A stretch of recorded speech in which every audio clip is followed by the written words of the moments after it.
പഠിച്ചു കഴിഞ്ഞു. അതിൻ്റെ സ്റ്റെപ്സ് സ്റ്റാർട്ട് ചെയ്യുന്ന പോലെ തന്നെ എന്താ ഹെഡ് ബാൻഡ് ചെയ്തു, water cleansing, makeup cleansing, double cleansing, toning. അതിപ്പോൾ ഡീറ്റാൻ ചെയ്താലും ബ്ലീച്ച് ചെയ്താലും ഫേഷ്യൽ ചെയ്താലും ക്ലീനപ്പ് ചെയ്താലും ഒക്കെ ഫസ്റ്റ് ക്ലീനിങ് പ്രൊസീജിയറാണ് ഇപ്പോൾ പറഞ്ഞത്. അതിനൊരു മാറ്റവുമില്ല. അപ്പോൾ ഡീറ്റാനും ബ്ലീച്ചും നമുക്ക് ഓക്കെ ആയി. ഇനി അത് രണ്ടും മാറ്റി വെച്ചിട്ട് നേരെ നമ്മൾ ഇതിലേക്ക് പോകുന്നത് ക്ലീനപ്പിലേക്ക്. ക്ലീനപ്പ് അപ്പോൾ ആ ഫസ്റ്റ് പ്രൊസീജിയർ എല്ലാം നമ്മൾ ചെയ്തു. അതിനുശേഷം ഇനി നമുക്ക് വേണ്ടത് സ്ക്രബാണ്. സ്ക്രബ് സ്പാച്ചുല ഉപയോഗിച്ച് ഒരു ഫേസിലേക്ക് വേണ്ട സ്ക്രബ് എടുക്കുക. എടുത്തതിന് ശേഷം എപ്പോഴും നമ്മൾ ട്രോളി സെറ്റ് ചെയ്യുമ്പോൾ ചെറിയ ചെറിയ ബൗളിലേക്കായിട്ടെല്ലാം സെറ്റ് ചെയ്ത് വെക്കണം. ഇത്ര വലിയ ബോട്ടിലുകളൊന്നും നമ്മൾ ട്രോളിയിൽ വെക്കാൻ പാടില്ല. ചെറിയ ബൗളുകളിൽ വെക്കുക. ഒരു ഫേസിലേക്ക് വേണ്ട സ്ക്രബ് സ്പാച്ചുല ഉപയോഗിച്ച് തന്നെ എടുക്കുക. രണ്ട് കൈയിലേക്ക് ഈവനാക്കുക. ഫേസിൽ ഫുൾ അപ്ലൈ ചെയ്യുക, കഴുത്തിലും അപ്ലൈ ചെയ്യുക. അപ്വേർഡ് ഔട്ട്വേർഡ് മുതൽ നെക്ക് മുതൽ ഫുള്ള് റൗണ്ട് മസാജിൽ ഒരു 3 to 4 മിനിറ്റ്സ്, അതായത് 5 മിനിറ്റ്സിൽ കൂടാൻ പാടില്ല. 5 മിനിറ്റ്സിൽ താഴെയായിട്ട് സ്ക്രബിങ് കൊടുക്കുക. സ്ക്രബിങ് കൊടുക്കുമ്പോൾ തരി കൂടുതലുള്ള സ്ക്രബും ഉണ്ടാവും, തരി കുറഞ്ഞ സ്ക്രബും ഉണ്ടാവും. അപ്പോൾ ക്രീം ബേസ് സ്ക്രബുകളും ഉണ്ട്, ജെൽ ബേസ് സ്ക്രബുകളും ഉണ്ട്. അപ്പോൾ ജെൽ ബേസ് സ്ക്രബുകൾക്ക് സ്വാഭാവികമായിട്ടും തരി കുറവാണ്, മറ്റേതിന് തരി കൂടുതലാണ്. അപ്പോൾ നമ്മൾ സ്കിന്ന് നോക്കുക. തീരെ സെൻസിറ്റീവ് സ്കിന്നൊക്കെ ആണെങ്കിൽ നമ്മൾ സ്ക്രബിന് ഓവർ പ്രഷർ കൊടുക്കാൻ പാടില്ല. അപ്പോൾ അതനുസരിച്ച് സ്കിന്ന് നോക്കിയിട്ട് മാത്രം സ്ക്രബിങ് കൊടുക്കുക.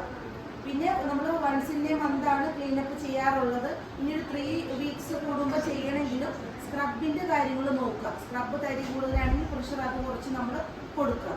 അപ്പം നമ്മളൊരു 3 to 4 മിനിറ്റ്സ് സ്ക്രബ് ചെയ്തു. സ്ക്രബ് ചെയ്തതിന് ശേഷം വൈപ്പ് ഓഫ് ആക്കുന്ന ടൈമിൽ നമ്മൾ എന്ത് ചെയ്യുക, സ്റ്റീമർ ഓൺ ചെയ്തേക്കുക.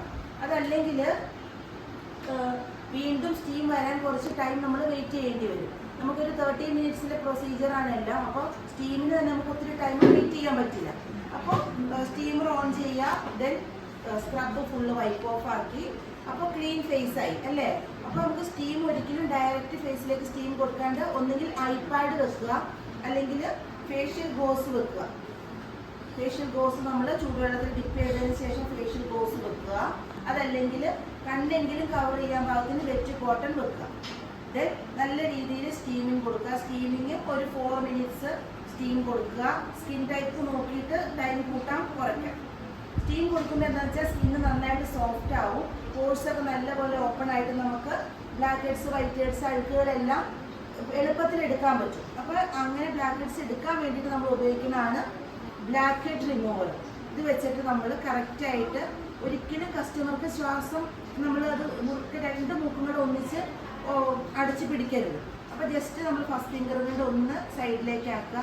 ഈ സൈഡ് ഫുള്ള് ക്ലീൻ ചെയ്തെടുക്കുക. അപ്പോൾ അവർക്ക് സുഖമായിട്ട് ശ്വാസം കറക്റ്റായിട്ട് വിടാൻ പറ്റും. നമ്മളിങ്ങനെ വെക്കുമ്പോൾ അവർക്കൊന്നും പറയാനും പറ്റില്ല. ആകെ ഈ വേദനയും എല്ലാം കൂടി ആകുമ്പോൾ ചില കസ്റ്റമർക്ക് വെപ്രാളമായിരിക്കും. അപ്പോൾ അത് ഈ സൈഡ് ക്ലിയർ ആയിട്ട് പിടിക്കുക, ഈ സൈഡ് ക്ലീൻ ചെയ്യുക. മെയിനായിട്ട് നോസിൻ്റെ ഏരിയ ക്ലീൻ ചെയ്യുക, ചിന്നിൻ്റെ പോർഷൻ, ഐബ്രോയുടെ സ്റ്റാർട്ടിംഗ് ഒക്കെ ക്ലീൻ ചെയ്ത് പോവുക. നിങ്ങൾ പഠിക്കുമ്പോൾ ഇപ്പോൾ ക്ലീൻ ആവശ്യം കുറവായിരിക്കും. 2-3 പ്രാക്ടിക്കൽ ചെയ്ത് വരുമ്പോൾ അത് ക്ലിയർ ആവും. അതിനുശേഷം ഇപ്പോൾ ഫേസ് ഫുള്ള് നമ്മൾ എന്ത് ചെയ്തു, ഫുള്ളായിട്ട് അഴുക്കുകളെല്ലാം എടുത്തു കളയും. ഇനി നമുക്ക് ലാസ്റ്റായിട്ട് ക്ലീനപ്പിൻ്റെ ലാസ്റ്റ് സ്റ്റെപ്പായിട്ട് പാക്ക് ഇട്ട് കൊടുക്കണം. പാക്ക് ഒരു ഫേസിലേക്ക് വേണ്ട പാക്ക് എടുക്കുക. അതൊക്കെ നമ്മൾ ട്രോളി സെറ്റ് ചെയ്യുമ്പോൾ തന്നെ ബൗളിലേക്ക് എടുക്കുക. അതിനുശേഷം നമ്മൾ ബ്രഷ് ഉപയോഗിച്ച് നമ്മൾ പഠിച്ച പോലെ ഒരു സൈഡ് നീറ്റാക്കി ഒരു സൈഡ് ഫുള്ളായിട്ട് അപ്ലൈ ചെയ്യുക, ഈ സൈഡ് ഫുള്ളായിട്ട് അപ്ലൈ ചെയ്യുക, കഴുത്ത് അപ്ലൈ ചെയ്യുക. 10 to 15 മിനിറ്റ്സ് വെയിറ്റ് ചെയ്യുക. അപ്പോഴത്തേനും പാക്ക് ഉണ്ടാവും, നന്നായിട്ട് ടൈറ്റ് ആവും. നല്ല ടൈറ്റായി നല്ല രീതിയിൽ വരും. അപ്പോൾ നമ്മൾ കുറച്ച് വെള്ളം എടുത്ത് ഫിംഗറിൽ ടിപ്പ് ചെയ്ത് ജസ്റ്റ് ഫുള്ളൊന്ന് ടാബ് ചെയ്ത് കൊടുക്കുക. ദെൻ അതൊന്ന് ലൂസിനപ്പ് ചെയ്യുക. ഫേഷ്യൽ ടിഷ്യൂവോ ഫേഷ്യൽ സ്പോഞ്ചോ വെറ്റ് കോട്ടണോ ഉപയോഗിച്ച് ക്ലീൻ ചെയ്തെടുക്കുക. ദെൻ മോയ്സ്ചറൈസർ അപ്ലൈ ചെയ്യുക, സൺസ്ക്രീൻ അപ്ലൈ ചെയ്യുക. ശ്രദ്ധിക്കേണ്ട കാര്യം, ക്ലീൻ ചെയ്യുമ്പോൾ ഫുള്ളായിട്ട് തന്നെ ക്ലീൻ ചെയ്യുക. കസ്റ്റമർക്ക് പിന്നെ പോയി വാഷ് ചെയ്യേണ്ട അവസ്ഥ വരരുത്. നീറ്റാക്കി കസ്റ്റമറെ വിടുക. ഓക്കെ, അതാണ് നമ്മുടെ ക്ലീനപ്പിൻ്റെ പ്രൊസീജിയർ വരുന്നത്. ഓക്കെ.